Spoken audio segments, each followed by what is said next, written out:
ತಾನೇ ಕೂರ್ಮನಾದ ಮಹಾವಿಷ್ಣು ದುರ್ವಾಸರ ಶಾಪದಿಂದ ಅಮರತ್ವವನ್ನು ಕಳೆದುಕೊಂಡಿದ್ದ ಇಂದ್ರಾದಿ ದೇವತೆಗಳು ದಿಕ್ಕು ತೋಚದೆ ಬ್ರಹ್ಮನ ಸಲಹೆಯಂತೆ ವಿಷ್ಣುವಿಗೆ ಶರಣಾಗುತ್ತಾರೆ. ಮಹಾವಿಷ್ಣುವು ದೇವತೆಗಳನ್ನು ಕುರಿತು, ದೇವತೆಗಳೇ, ಚಿಂತಿಸಿದಿರಿ. ನೀವು ಧರ್ಮಪಾಲಕರು, ಧರ್ಮ ಕಾರ್ಯದಲ್ಲಿ ತೊಡಗಿಕೊಂಡಿರುವವರು. ನಿಮ್ಮ ಶಕ್ತಿಯನ್ನು ಹೆಚ್ಚಿಸಲು ನಾನು ಸಹಾಯ ಮಾಡುತ್ತೇನೆ. ನೀವು ದಾನವರೊಡಗೂಡಿ ಸಮಸ್ತ ಔಷಧಿಗಳ ಗಿಡಮೂಲಿಕೆಗಳನ್ನು ಕ್ಷೀರಸಾಗರಕ್ಕೆ ಹಾಕಿ ಮಂದಾರ ಪರ್ವತವನ್ನು ಕಡೆಗೋಲಾಗಿಯೂ ವಾಸುಕಿಯನ್ನು ಹಗ್ಗವನ್ನಾಗಿಯೂ ಮಾಡಿಕೊಂಡು ಸಮುದ್ರವನ್ನು ಕಡೆಯಿರಿ.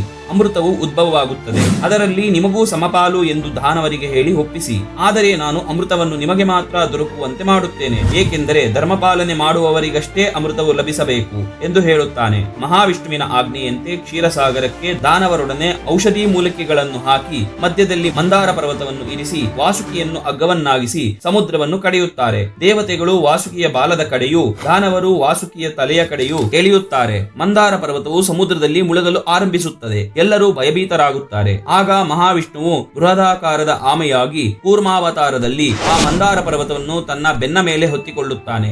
ಇದರಿಂದ ದೇವದಾನವರು ಸಮುದ್ರ ಮಥನ ಮಾಡಲು ಸಾಧ್ಯವಾಯಿತು.